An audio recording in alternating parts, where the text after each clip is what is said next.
Hello. Good morning. What a beautiful crowd. Probably half of you from halfway around the world to this seminar. Probably half of you. Jet, is this on? Yes. The last time they couldn't hear me because it wasn't on. You're probably some of you half asleep. Today is Saturday, January 11th, 1997. Well, ladies and gentlemen, and honored guests, welcome to San Francisco. And welcome to our first annual Jeet Kune seminar. I'm Alan Joe, a member of Jeet Kune Nucleus.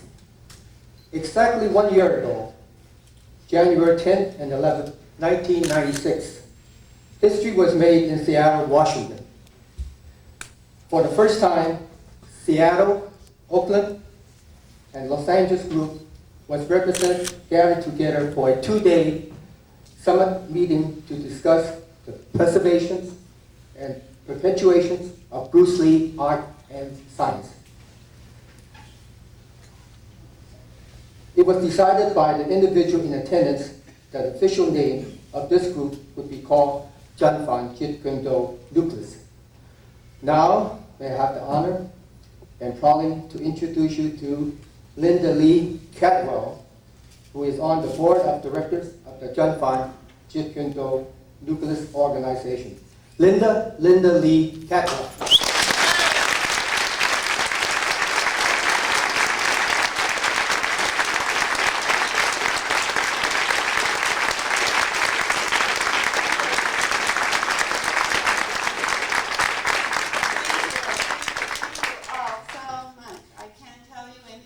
We're only 5 minutes into the seminar, and I am so overwhelmed by your kindness and your friendship and the respect and admiration that you offer to my family because of your respect for Bruce Lee and Brandon Lee. And my family thanks you, and Bruce's family of students thanks you also very much. And I'd like to add my official welcome to you to the inaugural Jeet Kune seminar. This is an historic occasion of significance because I don't think that there's ever been an occasion where so many of Bruce Lee's original students have come together to share their knowledge and experience with Bruce, with you. I know a lot of you have come a very long way and at great expense to be here and to show your respect to Bruce Lee and his teachings, his way of martial arts. And I know in this room there are probably 200 stories of how Bruce has positively influenced your life and the impact of his art and science on your life. And I would like to hear every single one of those. I can guarantee you there are at least 19 more stories among the nucleus members of how Bruce impacted their lives, and those stories they will share with you today.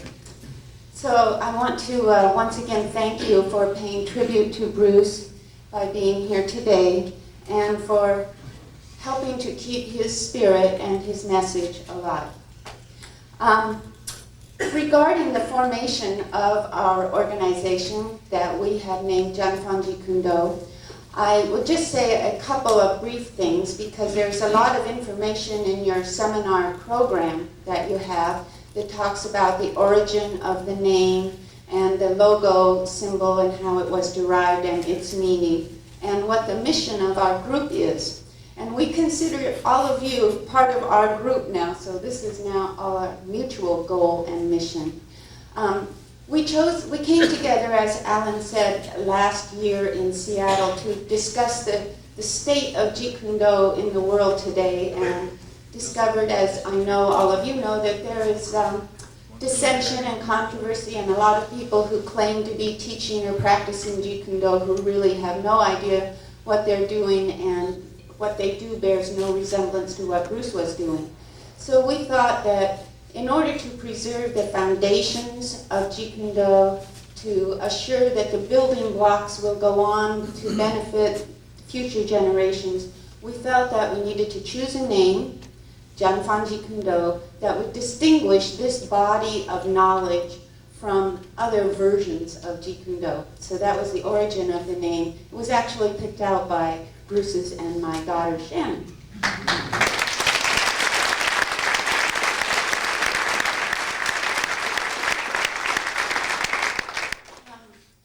Just to briefly summarize what the goals of Janfan Jeet Kune are, and that is, as Alan said, to preserve and to perpetuate Bruce Lee's body of work, to accumulate and disseminate information about his art, philosophy, and science. For that, we need your help, and that's why we are here in the process of accumulating more knowledge about Bruce's work, how he touched all of your lives, and by sharing our experiences with you.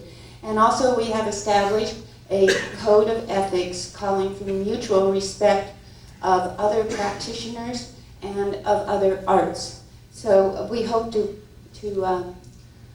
make it a kinder, gentler world that way, in the world of Jeet Kune. This organization, Janfan Jeet Kune, seeks only to promote understanding through providing the means for you and other people to understand what Bruce Lee was doing.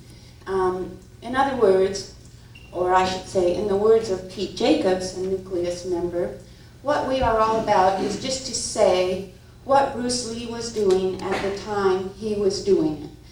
We can't possibly predict in what direction he may have gone. Most certainly we can predict that he would have continued to grow, evolve, change, but we can't say what that was. So all we can do is preserve and spread the word of what he was doing at the time he was alive, and then each individual can build on that. And that, of course, is the most important message of Jeet Kune, that it is a personal involvement.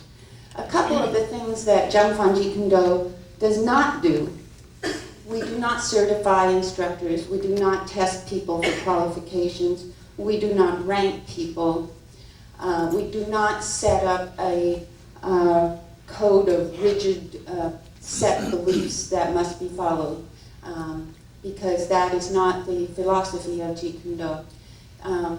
This organization is not a martial arts organization per se that is ranked hierarchically at all.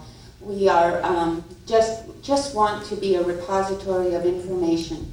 So the certification, ranking, and all that kind of thing is between each individual instructor and his students. That's not a function of this organization. So let me just say a couple of words about how our seminar today is organized, and then we will get on with the business of why we're all here. We cannot possibly give you a whole education about Jeet Kune in just these few hours we have here today.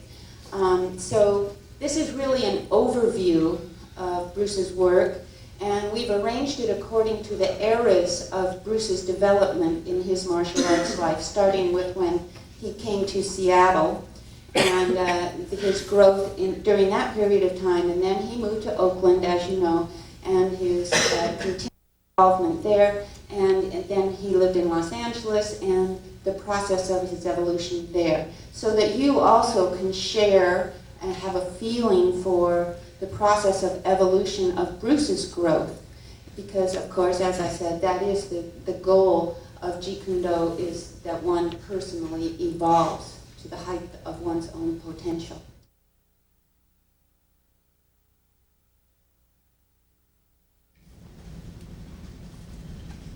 Thanks a lot. I know that Bruce and his son Brandon are looking down upon us, and I think that they can't help but be happy to see such a great group of people that have been dignitaries of Jeet Kune that are turning out on his behalf, and so we really appreciate that. First thing we're going to do now is I'd like to take a little bit of time to tell you just a little bit about Bruce. Bruce came in from Hong Kong in 1959, and I was very fortunate to meet him during that time. I met him through his first student, Jesse Glover, James DeMille, Ed Hart, and some other people, and I was taking judo at that time, and I thought that was the epitome of everything, but they said there was a young Chinese lad down there that demonstrated during one of the seafair pageants, and he said he's only 18 years old, but he's just a whiz. And I thought, well, I heard of guys like Oyama and some of those other people that were supposed to be the real martial artists, and I thought, well, what could an 18-year-old show me? But it was very fortunate for me that they arranged a time, and I met Bruce, and we met in this tubby grave playfield at the University of Washington. And one of the things that the group always introduced somebody would say, just throw a punch at Bruce, do something to him. And I've never been too fluid. I mean, I've always been a little bit clumsy, and so I did my best and threw a punch at him. And all of a sudden, he had me tied up, and he was throwing punches at me. The velocity of the wind was so bad that it just about knocked me out. I became so interested and enchanted that I was about 38 years old. He was 18. I was old enough to be his father. But I saw something there, so I decided to get in and work out with him. But, you know, Bruce was a typical teenager in a lot of ways, and it was very difficult for me, this old man, to be around him very long. And so when we worked out in the playfields and people's backyards and where we could find space, why, I got the hell out of it when we got done with the lessons, because I couldn't be around him too long. He was always doing something perpetual motion, you know.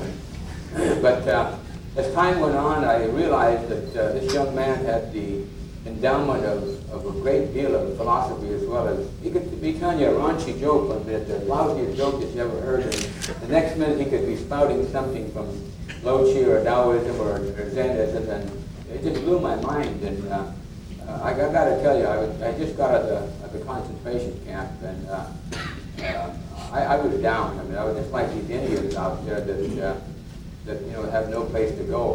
At least they think they have no place. And Bruce came along, and through his efforts physically and mentally, he brought me back to where I feel I'm somebody now. I'm just as good as any of you people out there. No better, but just as good. And I think that we all need to have that instilled in ourselves so that we can have something to shoot for. If you're out there limiting yourself and feeling sorry for yourself, you're not going to get anywhere. But anyhow, Bruce came in from Hong Kong, and he was a street fighter out there before he came. And, you know, there's an old story that unless you've been blooded, you really don't know what it is out there to get into a fight. And you can be the top technician, but if you really haven't been out in the trenches, you're not going to be able to respond properly because you're not going to know what it is. But Bruce had gone through that experience, and he was endowed in many of the great martial arts systems in Hong Kong, but he chose Wing Chun because to him, that was the most simple, the most economical motion thing that he could adhere to at the time. But even at that point, when he came to Seattle at that young age, he took us and he modified it according to what he thought was good and what he thought was impractical, and he showed us these techniques. Now I have to tell you that what you're going to see today, the Seattle curriculum, is going to be somewhat classical. But as you get into the Oakland and the Los Angeles chapter, you're going to find out how he, like a sculptor, he just took the pieces and just discarded them and made something beautiful at the end. Okay, now let's get into the footwork. Again, we're illustrating that the weight, the balance is on the back foot, and the distance between the front foot and the back foot is just something is comfortable so that you don't have. If you're not too wide, obviously you're going to lose things. If you're too close, then you're going to not have the stability. But when we move, we're moving so that when the front foot moves, you do not shift your weight. It picks up like a rubber band on your front foot. Same thing going back. It's always balanced on the back foot. Okay, so let's move forward first then. Now, let's move back. Okay, now, if we should move to their right, again, in order to protect the groin theory, you're going to move with that front foot first, going that way. Okay? Let's go that way a couple of times. Yeah. A couple of times, yeah. So that the groin is not exposed. Now, if you come to the right, then you're going to move your left back foot first, again, so that you do not expose your groin area. Now, later on, Bruce used to call me every once in a while from down in Oakland or California and say, now we're doing this.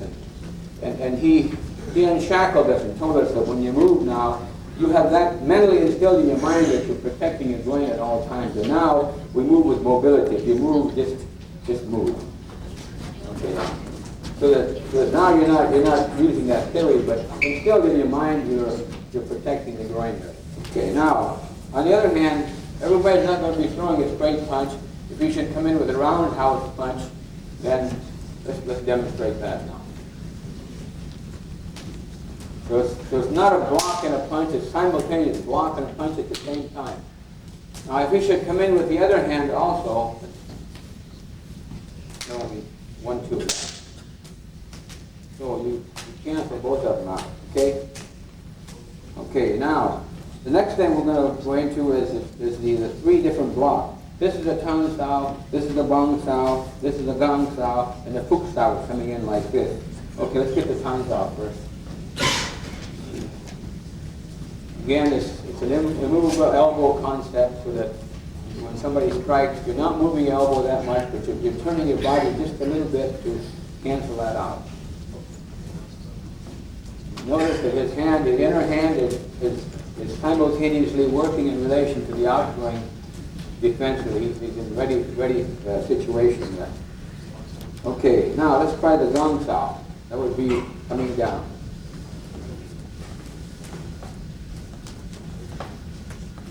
And from those strikes like that, it gives you the ability to do something offensively. Okay, now let's try the bong sao, the bent elbow.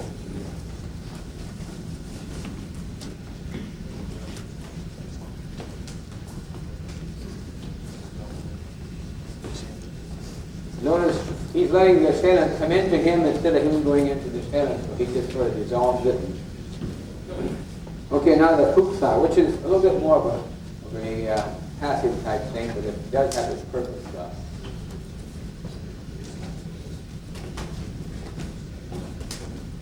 And from that position, he can come in with a back fist if he wishes. Just enough to be getting attention.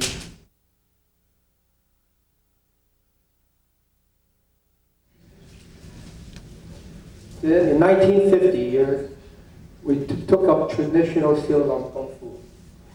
And we did not have the same teacher. We went to go over here and learn, and I have a personal trainer. Now, this is where 1962, this is the summer of 1962, James Lee called me on the phone and said, "Hey Alan, I want you to check up this person named Bruce Lee." He heard from his brother that this kid is really good in Kung Fu. Bob Lee and George Lee was taking a lesson from in San Francisco that was called Cha-Cha. And during every intermission, Bruce Lee would put on the demonstrations of Kung Fu. And Bob Lee was very impressed, and he told James. It just happened that I was going to Seattle World Fair with my family, and James asked me to check this cat out. And then this cat there, because at those days James Lee was a type of a street fighter. When he heard Bruce Lee was pretty good. He wanted to know just how good he is. So he gave me the address. I went up to Seattle, and lo and behold, I just happened to live in the Hotel Monticello, which is only 1 block away from Rupi Chow restaurant. I went down early to introduce myself to Ruby and asked if Bruce Lee lives there. He said yes, but he won't be in today. And today, but he'll be in back in the evening around 10:30 or 11 o'clock. So at that time, I went to the restaurant and waited for him. I was kind of nervous, didn't know how this Bruce looked. I don't know who he is. So of course, I had a cup of scotch before I even registered. If he come in later at 11 o'clock, I think I passed out. But anyway, by 11:15, here showed up this man with real lean, real handsome, with a light gray suit. And he don't even look like a Kung Fu fighter, handsome, lean, this guy's pretty thin, Then I introduced myself, and he sort of checked me out also. I can see by his eyes. But I told him I was from Wilton, and Bob Lee was taking dance lesson from you, and his brother had asked me to find out really do in Kung Fu here in Seattle. And then as soon as I mentioned open, he relaxed and said, well, let me go change my clothes and I'll come right back down there and we'll grab something to eat. And this is about almost 11:30 at night. So all this time, we talk about Kung Fu, he got so excited that on the way walking to the restaurant, which is not a restaurant, it's a hamburger joint. And he asked me to do a form. Okay, so I do a form. And he said, that's pretty good, Alan. Gee, you look pretty strong. And I'll try to hit me again. No sooner I tried to hit him than I was all over the place. And then he knocked on me. In fact, he was holding me in his arm. And then he said, that's good. And then we started talking. He brought his books. And from there, we had made good friendship. I went back and reported to James Lee and say, hey, this cat is really something.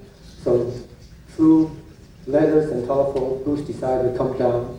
And that's how James and Bruce got started in Oakland. I'm feel sorry for Taky that I took Bruce away from you, Taky. As an instructor, Bruce was strict, precise, but patient with the student until they understood each movement. He taught us simplicity, accuracy, validity, and spontaneity, and the directness in our movement and application of our punches, so that in the end, power prevails. Bruce would concentrate on shortcutting movement and stress that each student must have a good attitude toward his system, to be motivated, dedicated, and patient, to learn and practice the system, to have awareness at all times, and to endure the repetitive training to gain knowledge and practice the art of self-defense. I was very fortunate to have met Bruce. We clicked and became fast, close friends. He was fun to be with because of his sense of humor. He liked to joke, tease, and clown, and was full of energy. When he started his school in Oakland, Bruce kept his file and cash receipt in a shoebox. To help him to be more organized, I made a couple of aluminum boxes for his files and receipts. This started the period of his designing and my building the various training equipment that he used to strengthen his body. As you heard from Greg, Alan, and George, the Oakland years were a significant and vital part of JKD history. Those of us who trained during the Oakland years felt very, very fortunate to have been part of that history.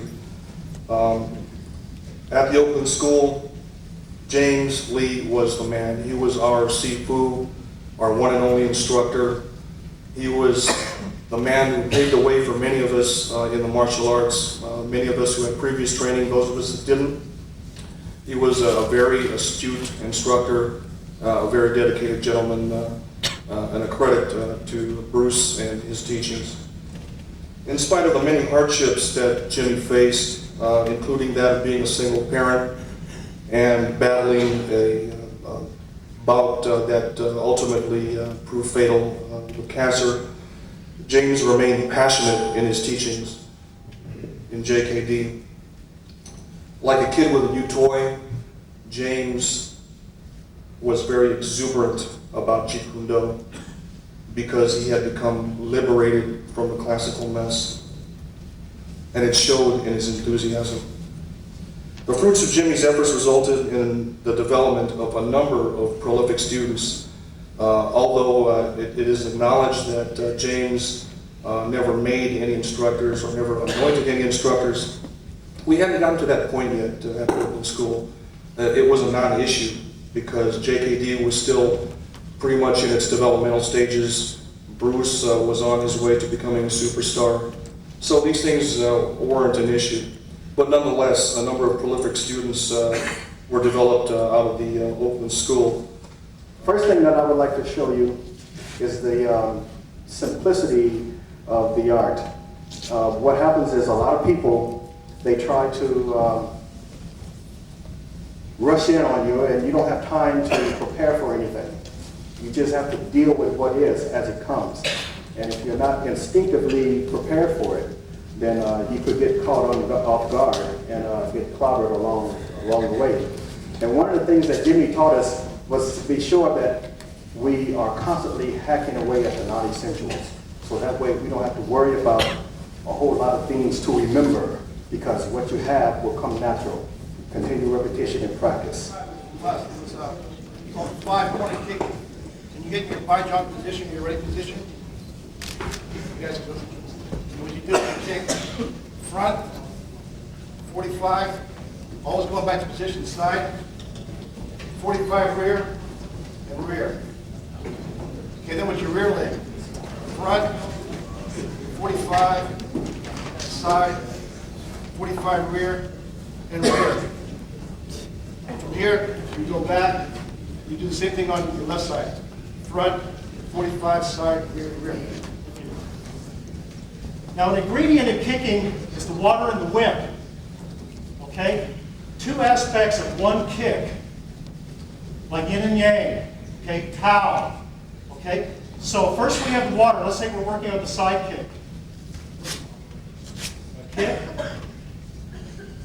And come back. Okay, now I'm not side kicking. I'm just using water. Coming back, okay? The idea is, it's like a fire hose getting laid out. Hook it up to the hydrant, you hit the water rushes through it. That's your energy. Boom! All of a sudden that fire hose is as hard as iron.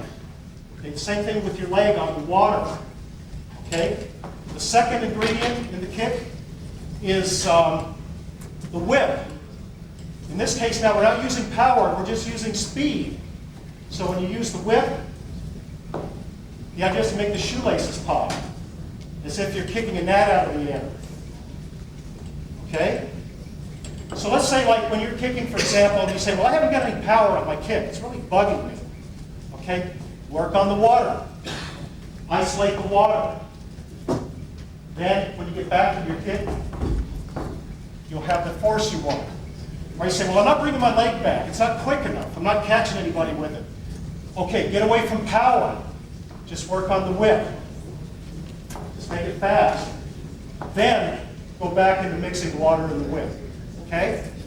The two together, that's the kick. But you can break it down and analyze it so that you get the results you want. Okay? We'd like to thank you for allowing us to be here today. It's been a pleasure. And I'd like to introduce again my Aunt Linda. She really did take care of me and taught me a lot in life through the years, and I don't think she really realizes the impact she had on my life. So here's Aunt Linda. Thank you.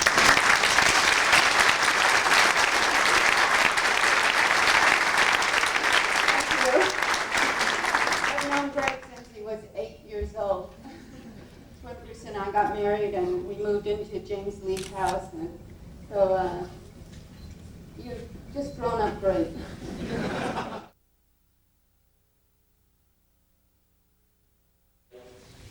I'm really, really grateful to get to know Bruce Lee and the family, and really give me the opportunity to study under him. And about that, when I first started, I had no experience at all, and just no way I can expect it to learn under Bruce Lee. And usually he have a very high expectation.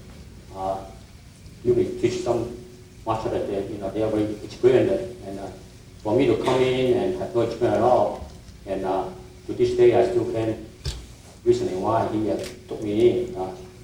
But again, I'm very grateful, able to learn from him. When Mr. Greg Kentan said earlier that we are not here to teach, but to share some of our experience with you. I think that's very important. Over the years, I learned a lot from him. Ever since he passed away, I pretty much stick to what he taught me and improve from there. I've done a lot of refinement over the years, and got a lot of help from along the way from some British students.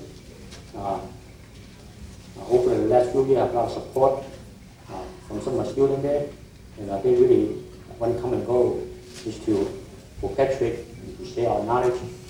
And I think in the future, really, the future of the British style really rests on the second generation, and not from us. We are sort of pretty much over the hill, but we do have a lot of good knowledge. Each one of us possess something different, something unique.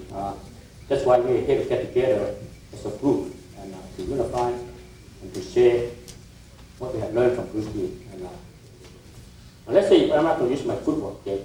Just an arm punch power, okay? Even in boxing, a lot of people in the experienced boxer, what they do just swing, okay, swing, without using any the more high stage leverage. Okay? Let's say I'm going to punch him this way here, right? All right? That's it. Now you can see. You there? Okay. All right, let's say throw punch him, right? Here. All right? Move a little bit.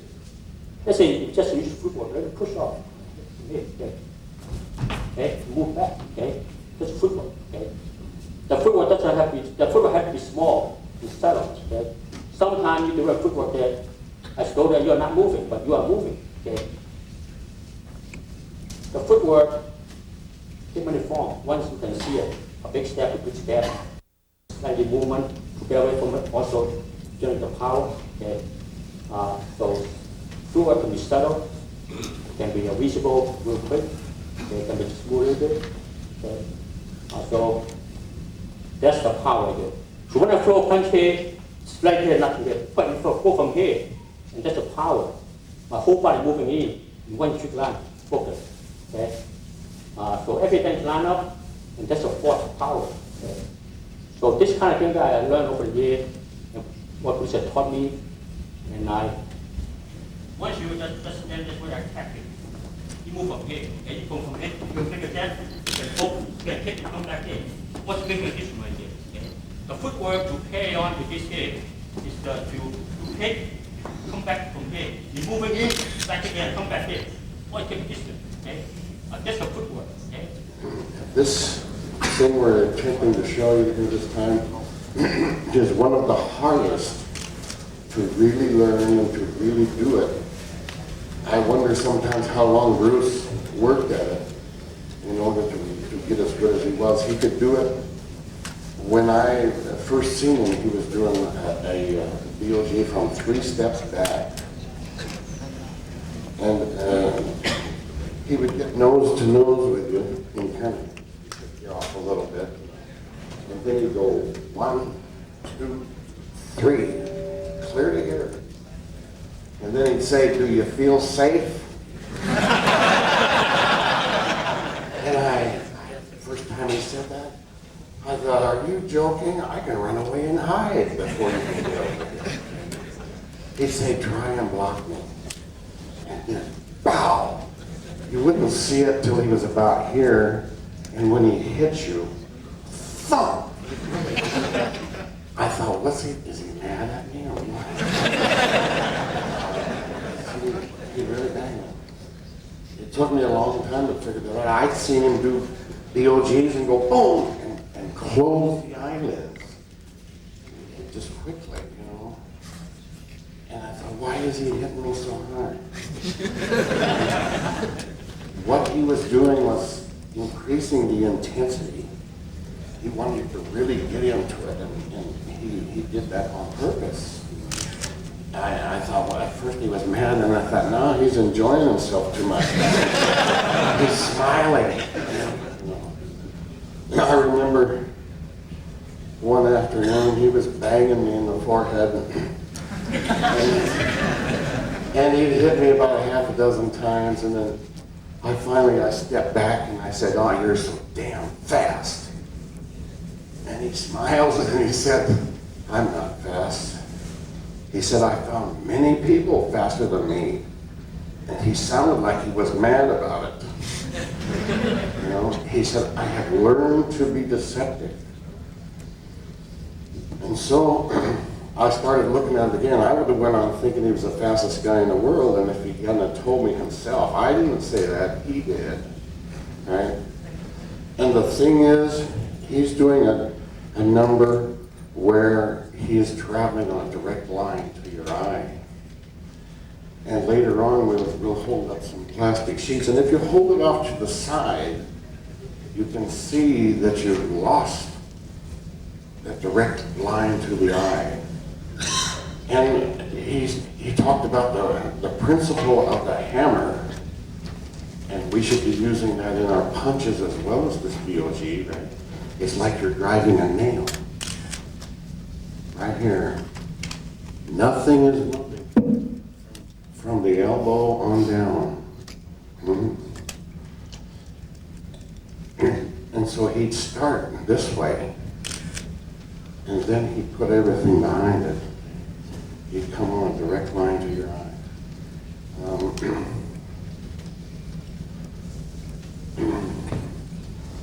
Then, as we got into this thing a little farther, I played the game a lot. I've been watching him, and he kept banging me and banging me. But I noticed that I'm gaining. I'm coming closer to blocking him. And I thought, oh boy, I'm really getting it. And then about that time, it reminds me of the saying, just when I was winning the rat race, along came faster rats. You know? He says, okay, block me this time. And boom, he hit me. And I said, aha, I blinked my eyes. He says, well, that could be, but that's not it. He says, there's a split second when you're not with me. And he says, somehow I seem to know when that is. Oh, yeah? I had studied self-hypnosis, and I thought I won't allow that. You know, I won't. I'm going to reject it. You know, we started again. Always he was shifty, fainting around. And it went on for a minute, then another minute. I thought, what the heck's he waiting for? He was waiting for me to, like, I ain't going to make this mistake. I think this one time we must have went 3 minutes. He's still, one of those. And then I felt that, I started to think of something else.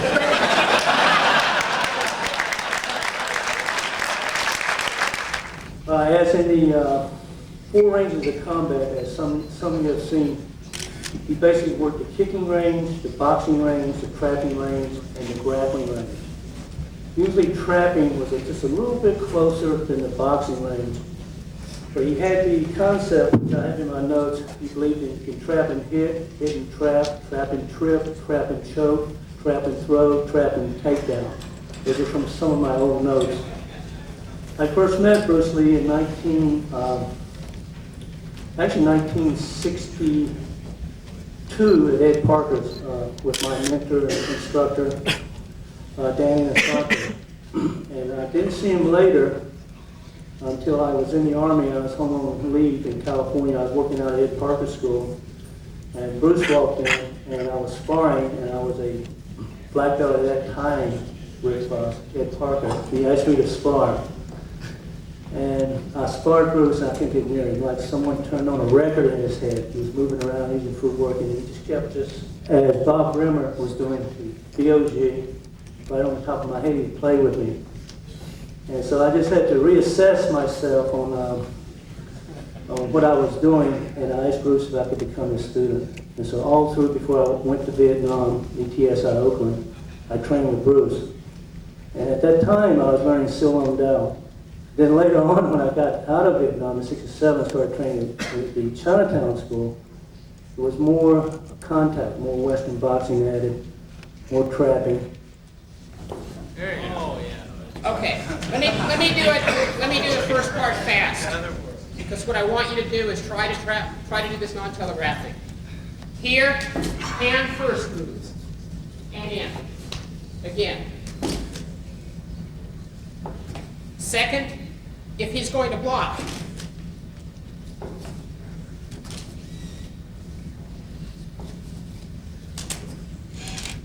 Third, all I'm doing is instead of grab first, this hits first and then grabs. Okay? 1, 2. Again, very, very slow. Here. And back fist. Okay? I'm going to give that a try. The timing on this is important. I've gotten a lot of questions about this. If I come here here, he can stop this too. Okay? You go 1, 2, and this is stopped. The timing is important. Watch the direction this hand is moving when I hit, okay? This is important. Do you see that? It is not sitting here waiting for something. The timing is 1, 2, okay? This is hit. This hand is moving that way. Okay? Remember that. If somebody is, let's say, punching you with a hook and you go block and hit, if you took a movie film of that, you'd have so many frames. If you went simultaneous block and hit, that's still so many frames. What you want is not simultaneous block and hit, not fast. What you want to do is to hit a split second. You hear the two sounds? I'm hitting a split second before I'm parrying. So I'm intercepting his attack. That's all I'm doing. Now the way I'm doing it is from this distance, I can either step or if I'm close enough, just shoot my hip into it. So I'm not thinking block. I'm thinking, let's move that down and just move. As soon as he moves, I'm going to hit him. Then I'm going to hit him on his intention to move. So all I want you to do first is get a focus glove, put it on your left hand, and get the feeling of he's going to come quick, and I go 1, 2, 1, 2. The second thing, I'm going simultaneous. Simultaneous, and then simultaneous. There you go, 1, 2. And another thing you want to look at is distance. If I can just explain that really fast, is to get power, like they were talking earlier in the yoga group about the water principle and the whip principle. To get power in the punch, it's a certain distance. You don't want to be too close, this close, because you're pushing. What you want is the elbow to extend. Also, there's another thing. Sometimes, some of the way that Bruce taught, I know when he taught Bob Bremer, who's been helping me quite a bit, he turned it at a 45-degree angle when he worked with Bremer, because you got a little bit more of a line. So you can go this way, or you can go this way. Now, the idea is that you want to penetrate only 1 to 2 inches, because you want the elbow to snap, so that it's a snapping punch, like that. This has to almost separate, okay? So that you've got to have a proper distance. That's another thing you have to work at over and over again. So try to maintain, when you hit the focus glove, about a 2-inch penetration, and make sure that the elbow pops. Bruce used to do it 1-pound weights till this thing almost separates. All right? So grab a focus glove on your left hand and try all 3 ways. Block and hit, simultaneous block and hit, and then hit before the punch hits you. So the point is if I'm standing in range for Tim to hit me with his hand, and he starts just like that, and he starts before me, I have to be either that much faster or he has to be that much slower. So again, if I'm controlling the distance, the point is where he has to move to hit you. Because in that moving, that gives you that time factor you need to intercept. There's different times to intercept too, and what we're going to do is I'm going to use an example of intercepting on the preparation or attacking on the preparation. That man's step forward. Now that could later be combined with a punch, or a man is moving into range to launch an attack against you. Timing and rhythm. Here is what I want you to practice. You don't have to go first. If Tim sets the line here, and he takes a step and slide forward, okay, go back again. This becomes set 1, the sound, 1. Your kick should hit on what? It should hit before, like if I'm here and he moves, before this rear foot finishes moving. Why? So, like I said, I like to ask why. Huh? Why? Okay, because why? There you go. It's one of my guys, typical. One of your ex-guys. One of my ex-guys. Because the point is, you are catching him in mid-motion, whether it's a punch, whether it's just a step. And it is that much more difficult for him to counter it. Or to, it's very hard to be suddenly going in and then backwards at the same time. So my point is, I want you to hold the focus glove. You can work lightly, hitting your partner on the inner thigh if you have the faith and trust, which I don't, okay? But again, what I want you to do is work this so that you're here, and when he moves, bang, hit this before that foot finishes moving. Now this is a famous Bruce Lee's training. What I'm going to do here is I'm going to just, I want you to catch my hand, please. Okay? The big butterfly, big hand. And as soon as you see me move, it's really important I won't fail. I mean, if I do this, you don't know what it is. I will from total stop. And you try, as soon as you move, catch it. Okay? Just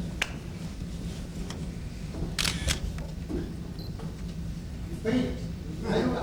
I'm going to discipline you. I want to hit you. Just drop down with it. Okay? That's what I want you to do. Okay, ready?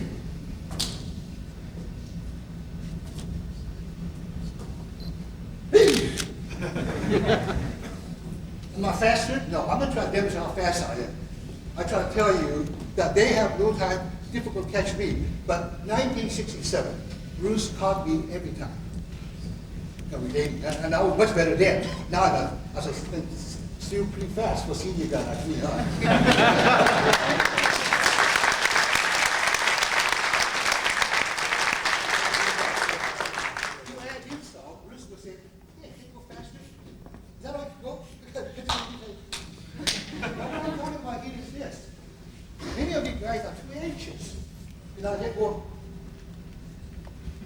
What happened to me?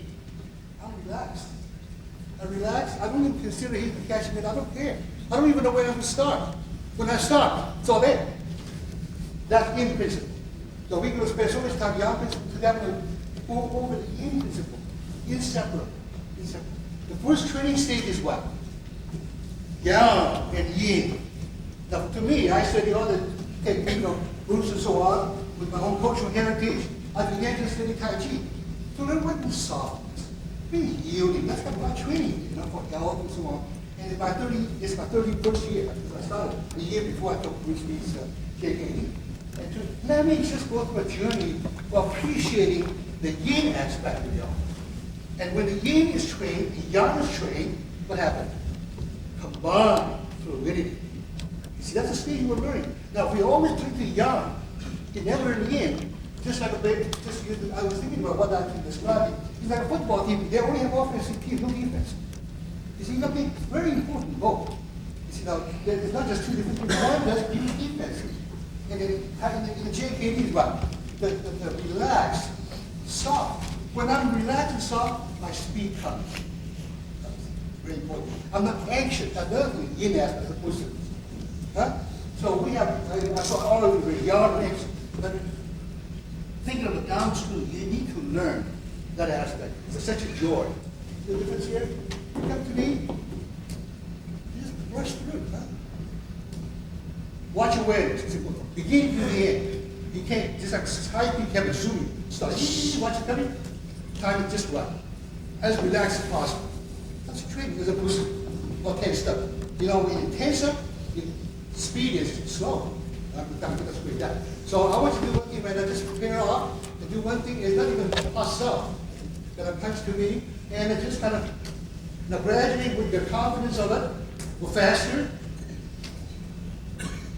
Just takes that much effort. Just like a car, freeway, bump, whoa, it goes off the way. There's a little brushing. That's yin of the JKD. Single direct attack, if you're in a ready position, like my previous presenters had said, if you're in a good balance, anytime they move, you just hit. You can go with the hand or feet. Whatever they do, you just pay back. Pay back, and I'll explain to you why it's payback, because you make more money than I do. I'm started in a stunt movie, and he's an up-and-coming choreographer and stunt man, and makes a whole bunch of money, and I'm jealous. Just do this one drill, and what this is going to teach you is balance. If I do my favorite down, and he goes up, I gotta have balance so I can hit here. Okay? Or I can hit here. If I'm off of balance, then I gotta start moving and juggling and compensating before I can hit. So this can teach you to stay in balance. So when I go down and he goes up, there's open lines, my low line is open. You can go to the knee or you can go to the body, you can go any line that's open. So if I hit down, now you gotta be ready for single rocket down.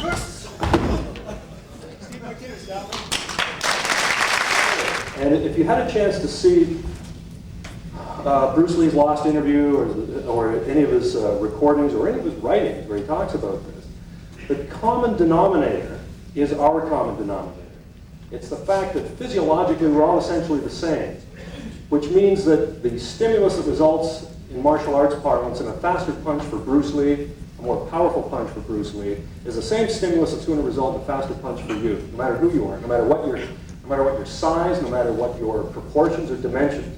There's again, a lot of people believe that that's not so, and they look at people like Bruce Lee and they say, geez, look at the speed of him, and look at the power he had. I don't possess that. I mean, what the heck could a guy like that possibly teach you? But step back and take a look at the bigger picture. And the bigger picture is that Bruce Lee, physiologically speaking, was 5'7½", weighed about 135 pounds. That's not a genetically superior human being. But what did he do with those genetics? That is what I think is where the inspiration and the hope for all of us lies. Because here's a guy who would be up at 3 in the morning hitting heavy bags. Here's a guy that would be spending probably 8 hours a day in training of some sort. And when he hurt his back in 1970, he could not train his body. He trained his mind. He was reading books, over 2,000 of which are in his library, all of which have annotations in them. It's funny, you meet lots of people that have books, and they have very impressive libraries, but if you ever pull one of them off the shelf, it's never been cracked open.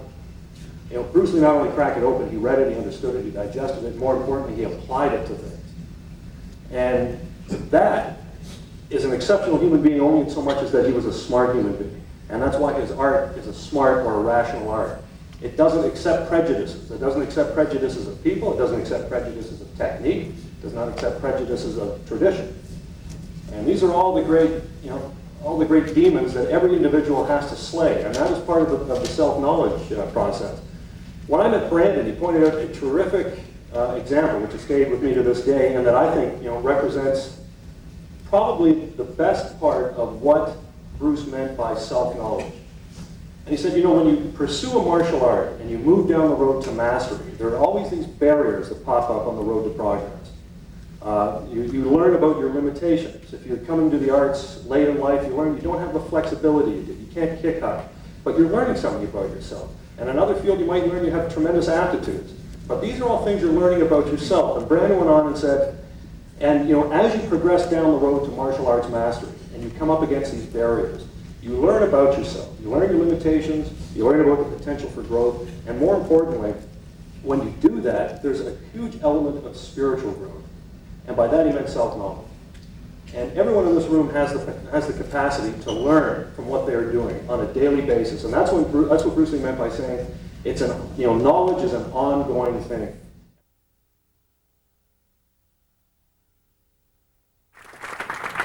I'll just share my introduction to Bruce Lee.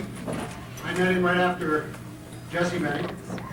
I was going to a school called Edison Tech. It was a makeup school for adults who hadn't finished high school and were making up credits to go to university. And Bruce was one of them. He'd come over from Hong Kong and was going to Edison. Jesse was going to Edison. And I had a free class, and I heard that it was an Asian day, that there was a demonstration going on showing some Chinese fighting. And having been a boxer, like Taky said, I was heavyweight champ of the Air Force for 2 years. I thought I'd go see what this was all about. So I went in there and I sat way in the back and I saw this little fellow leaping around the stage, slapping his feet and making funny noises, and I thought, this is fighting? And then he stopped and talked about how effective it was. I went on to explain Kung Fu. And I thought this was funny. I thought, this guy, we don't fight bugs over here. We're tough. We really get it on. So I went up after the demonstration and kind of told him that. Hey kid, because he was about 18.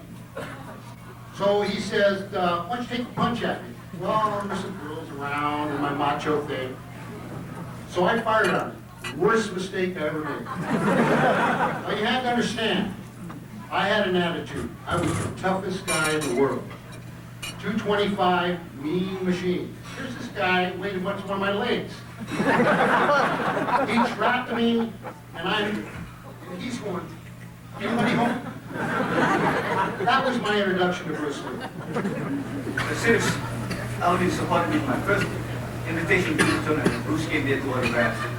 And he came 2 other times to my luau fundraising in 1978, and he performed for me. He made a big hit. At the time he was pretty popular, getting popular. And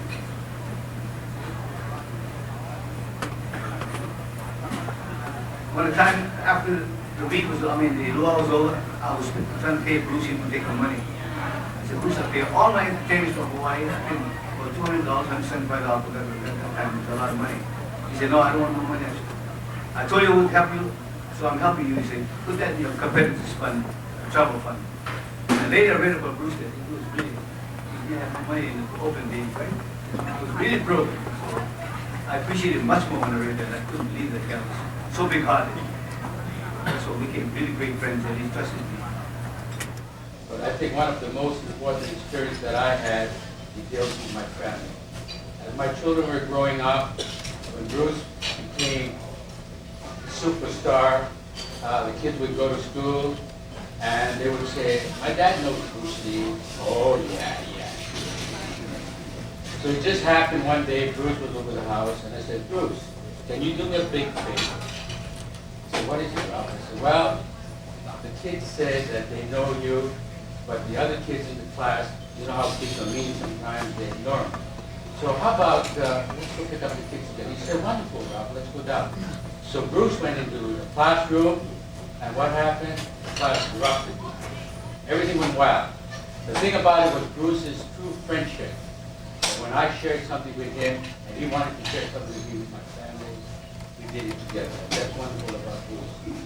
I first learned of Mr. Bruce Lee from a friend and co-worker. My friend, Mr. Tony Lee, a martial artist himself, told me that Mr. Bruce Lee has got to be the best young martial artist around of this younger generation today. Tony proudly described Mr. Bruce Lee's martial arts skills, talents, and personalism as exceptional. I finally had the good fortune of meeting with Mr. Bruce Lee in 1964. This was at Mr. Ed Parker's first International Karate Championship tournament at Long Beach, California.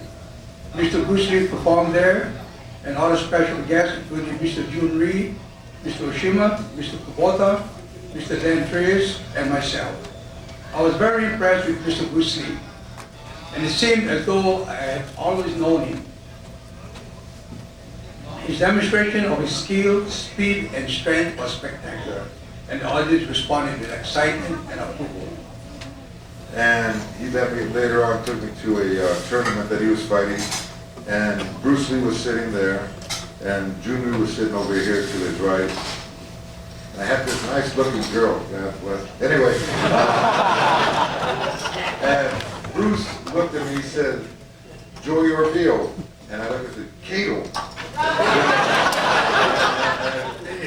And he left Jun Rhee, and I left my girl, and we went walking.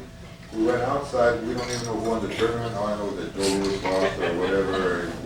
We went out to, and it was also the Holiday Inn in Long Beach. And to make a long story short, we went out and we talked. We were in the parking lot. Everybody out, the place was about 3,000 people in it. And Bruce Lee and I are out in the parking lot sparring. Now, you have to understand, this was my first encounter with a man. And to me, fast was fast. But when you cannot see, what can you say? Fast is fast, right? But you're not seeing him. I said, wow. So anyway, that was my fortunate time to meet Bruce. We went outside, we showed a little bit, and we got together one more time, and then he went on to Hong Kong. But Brandon also came into my life like Shannon, and I felt like, I don't know, you could say whatever you want, but at that time it was like, or be able to watch them. No matter what, watch them. Anything happens, be there. And I've been fortunate enough to be there. Now, I was living at Redondo Beach, and there's a story called Brandon, and that just going on, you know.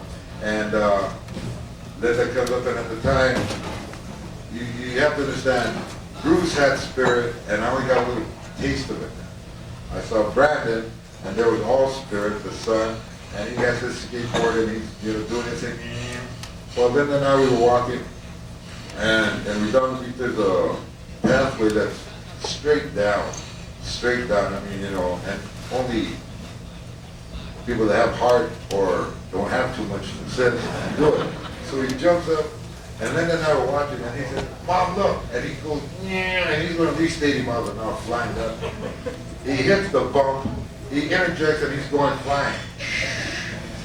Just by the grace of, he hits the sand, he rolls over, and Linda, we go running. I remember we go running down there, and we get right about maybe about 10, 15 feet, and then all of a sudden he jumps up. "Got you, Mom, got you." It had been the hope of many people in the world of Jeet Kune Do and the martial arts community that Bruce's son Brandon would succeed him as the leader of the Jeet Kune Do world. And Brandon, when he was a young man, after his, of course, when Bruce was alive, they were always going at it. You can see pictures on the boards over here of Bruce and Brandon when Brandon was just a little guy working out and all that. And then when Bruce passed away, Brandon was 8 years old, and it was really hard for a little 8-year-old boy to lose his dad, especially when his dad was Bruce Lee, very vibrant, alive dad, And so when we did move back to Los Angeles, I took Brandon down to Dan and Richard's academy and tried to get him interested with all the other guys and everything, and he really tried, but it was really hard for him because it was so emotional that these were his dad's friends, and at that age he didn't want to enter into training in martial arts. So I let it go because, you try to force a kid to do something, you're going to just turn him away the other way. So it wasn't until he was in his teens that he became interested in the study of martial arts himself, and he took it up on his own. And of course, a lot of people, as I said, thought that he might succeed his dad in the world of Jeet Kune Do, and of course that dream has been shattered now. When I first asked him what he wanted to do physique-wise, he responded, "Well, I want to look like my dad." And I said, "Well, that's going to take a lot of work." However, you do have to have the dad's structure. You're a little bit taller. You have the genetics. You do have your dad's genes. And Brandon, being the joker that he was, said, "Oh, do you mean the Levi's 501s? Brandon was one of a kind. He was what you would call down to earth. His qualities of a very genuine, loving and caring individual will always be a very fond memory, and he will always have a special place in my heart. I could go on all night and share some great stories, but if I do that, we'll be here all night. So in closing, I know the world of martial arts and the film industry will surely miss him, even more so his family and friends. Although he's no longer with us physically, so long as we keep him alive in our hearts and memories, he will continue to live with us spiritually. And we all have the comfort of knowing that he's in good hands with God and his dad. I feel so honored to be here. Excuse me if I tend to crack up a little bit. I feel like this is like a family reunion for me. And for me, I grew up with a lot of people that you saw today on the nucleus. And I wish my father could have been here today. And I know if he was here, he would tell all of you that he wishes the best for you in your search for truth and knowledge in the arena of martial arts. And you keep striving for your dreams. Well, obviously I met the Lee family when I was born, and although Shannon wasn't born yet, And from that time on, I was to regard Bruce Lee as Uncle Bruce, so with Uncle Richard and Uncle Larry, et cetera, et cetera. Brandon was one of the greatest highlights of my childhood. By his example, he helped me to deal with my half Asian, half Caucasian heritage, as well as the Bastillo kids as well. And I tell you, he was like one of my best friends. He could make me smile, he could make me laugh. He was wonderful, he was witty, and like his father, he was a master of practical jokes. To say that this is an honor is a great understatement. Bruce Lee has meant many things to many people. And I just wanted to say just a few words about what he has done for me and what he can do for the children of the next generations, to help them to resolve conflict nonviolently, to build values, and to be fine, upstanding human beings. I read a book probably everybody in this room has read called The Tao of Jeet Kune. And I had studied martial arts for many, many, many years, and I was very dissatisfied. I've studied different styles, different this, and the punching, kicking just didn't do it for me. I had to find something that was an insight that was beyond that. And when I read the Tao of Jeet Kune, when I started reading the first few pages, it hit me very deeply that here was a man who was not only a skilled martial artist and a fighter, but a true educator. And I looked at these words and read them again and again and again. And my wife and I have actually started a school based on this, based on these insights that behind the fist, behind this is the conditioned mind. That this is the root of it. How we think, how we've been conditioned to think divisively, and this is just an extension of this. So really to bring the martial arts into the 21st century, this Jeet Kune, as far as I can see, is the only martial art, and I know I'm going to get in trouble saying this, that I've ever read, that I've ever seen, that has this insight to go beyond the physical, to incorporate the basic insight that the structure of conflict exists in here. And it's not beyond anyone here, or any child, to understand that.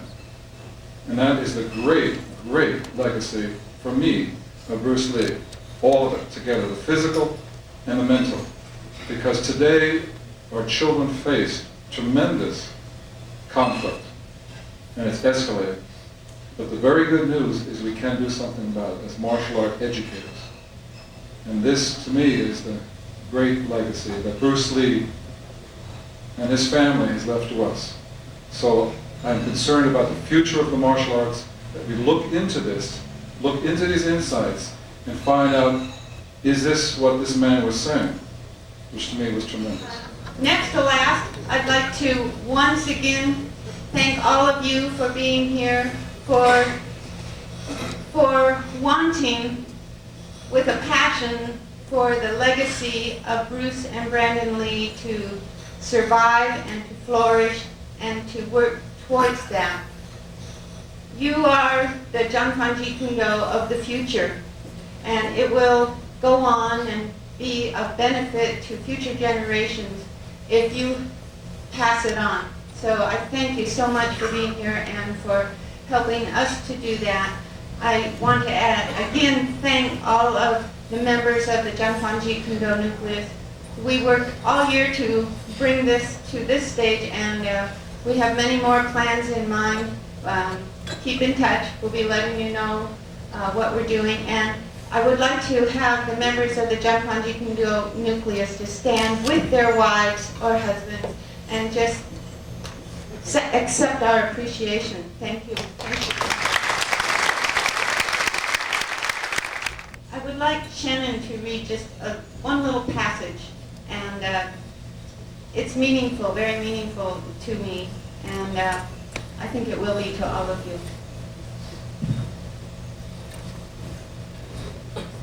Before I read this, I'll put on my glasses, because I know that one thing I inherited from my father was bad eyesight. This is a quote from a novel, and The Sheltering Sky, and it is written on Brandon's tombstone, and was a favorite quote of his, and I would like to read that now.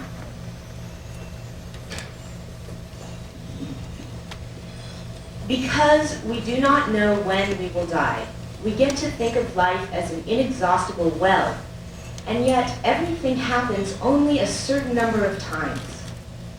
How many more times will you remember a certain afternoon of your childhood that is so deeply a part of your being that you can't even conceive of your life without it? Perhaps 4 or 5 times more? Perhaps not even that. How many more times will you watch the full moon rise? Perhaps 20? And yet, it all seems limitless. And the point of that being that this is one of those times. Thank you. We want to make we want to express our full appreciation on behalf of all of the Nucleus members for the 2 people that this wouldn't have happened without their leadership, without their calling all of us members together. So I'd like to present 2 works of art that we've commissioned.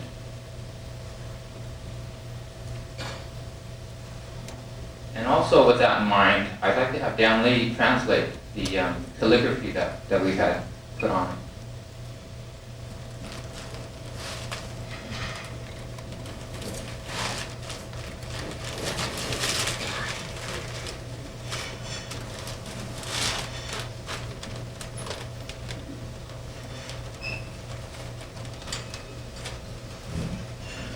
This first painting is a tree with a mountain in the background, and it's an inscription.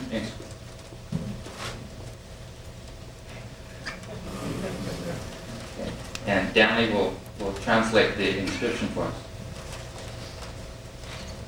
I was called upon this afternoon to do this translation, which I'm delighted to do.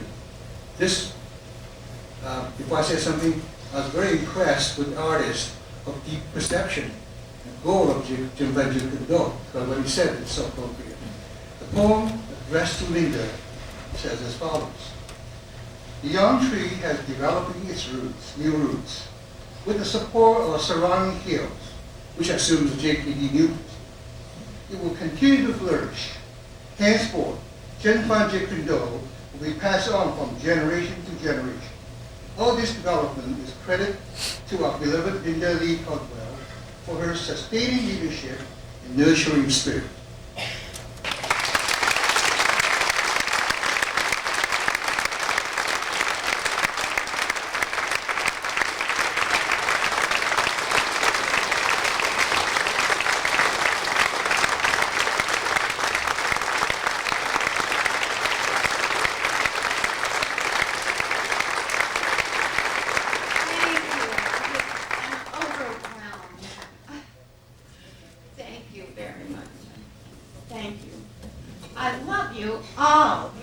Wonderful. Thank you.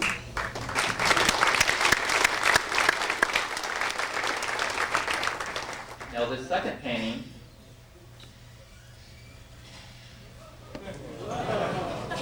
we can see a budding tree at the top and a waterfall coming from, it appears as though the waterfall is coming from the tree. So it looks like the water is, the source of the waterfall is from the tree. But in actuality, the water from the waterfall is nourishing the tree. And Dan will translate for us. The poem written for Shannon. To the only heir of Bruce Lee, who will help perpetuate the most respected martial art of Jinpan Jeet Kune Do, founded by her father, the Dragon.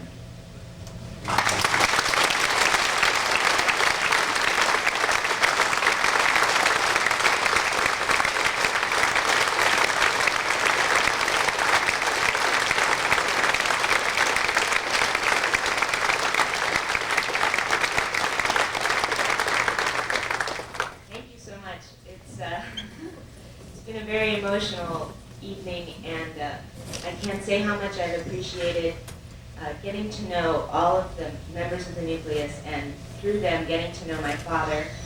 And just thank you for letting me be a part of this. I appreciate it. Thank you.